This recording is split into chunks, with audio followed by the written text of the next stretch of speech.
I'm guessing it's how Wile E. Coyote felt, having vaulted over the cliff edge, suspended in midair, aware of what was about to happen, but unable to stop it from happening. This afternoon, the American economy, like our friend Mr. Coyote, is in that spot, in stasis, hovering before a likely plunge. How far or how fast will fall is a matter of some debate, but people involved in shipping, imports, and supply chain planning and economics are making themselves very loud and very clear today that the first dire signs of trouble are already here.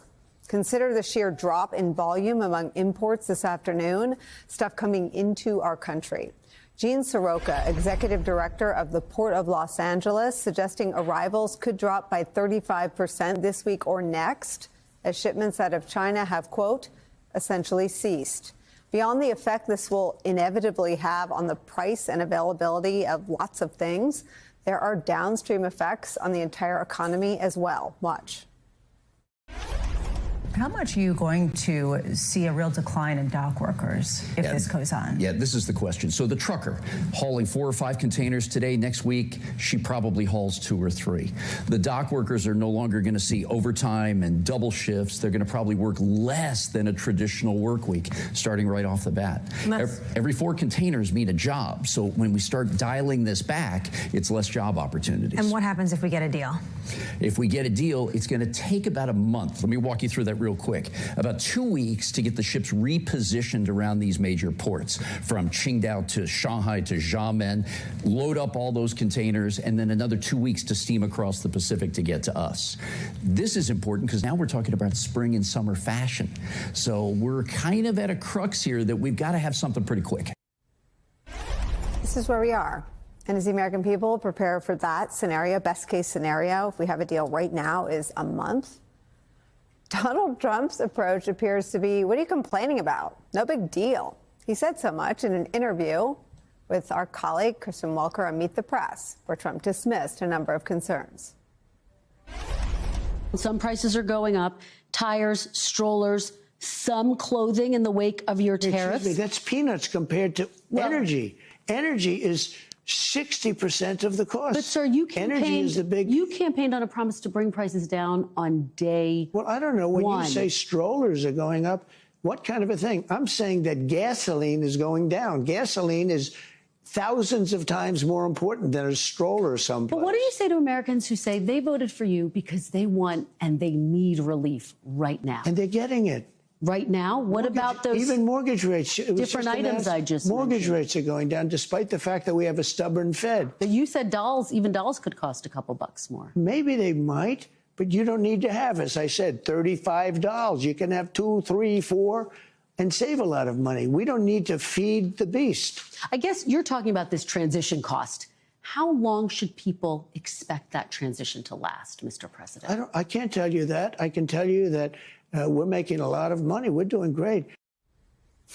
Donald Trump's war on toddlers, especially those who want dolls and strollers, continues. It's where we start today. Joining us now is the CEO of the Port of Long Beach, Mario Cordero. Also joining us, former Democratic Senator, MSNBC political analyst Claire McCaskill. And with me at the table, New York Times editorial board member, MSNBC political analyst Mara Gay. Mario, if you could just take me through, I'm from California. I was born in Newport Beach. I'm familiar with Long Beach and how central to the whole country's economy your business is. But just tell the story of what happens there and why it matters. Well, thank you for having me. So, as you are aware, this is the largest container gateway in the United States. So whatever happens here is going to be a reflection on what happens to the country.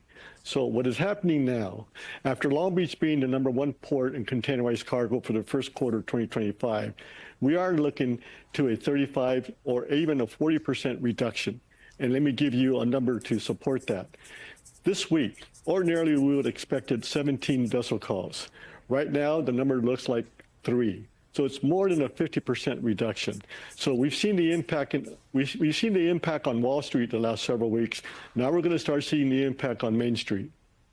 Will you be able to sort of have top of mind the sorts of numbers that Gene had, that truckers, dock workers, every 4 containers is a job? Are those numbers the same for you? That's correct. You know, less container volumes, less jobs for the dock workers, less truckers, and overall in the logistics supply chain. And let me ask you the same question that he fielded there. If a deal were had this week, just talk about how quickly that means the economy would bounce back in terms of bringing things here, unloading them, and putting them back onto store shelves for Americans. Well, we are in this globalized supply chain, so it's going to take a few weeks to bounce back. I mean, the good news is there appears to be conciliatory tones, both with regard to Washington and Beijing. So for now, we are now seeing that imports are being held in China. Bookings are about almost a 50% reduction. So if you're an importer, you're not going to send your goods to the United States until you have some clarity and clarity on the tariffs. Because right now, if you're shipping goods from China, you're subject to a 145% tax. Now, we start seeing as of May 2nd, Friday, that if you ordered through an e-commerce company in China a pair of tennis shoes for about $175, the de minimis rule is no longer applicable. So that shoe now has gone up from $175 to approximately $350. That gives you the magnitude of the price increase that we're talking about. Let me just throw some more numbers out to you while we have you. So there were 34 canceled sailings from ocean carriers to Long Beach, with another 36 cancellations heading into the port of Los Angeles. Do these numbers, we have it here that they already exceed the supply chain crisis that you experienced during COVID? Absolutely.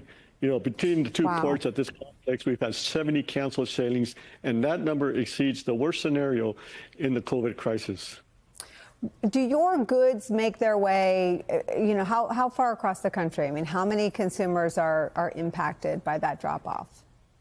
The goods that come to the Port of Long Beach, every congressional district in the mainland receives some sort of goods and cargo from the Port of Long Beach, all the way east to Atlanta.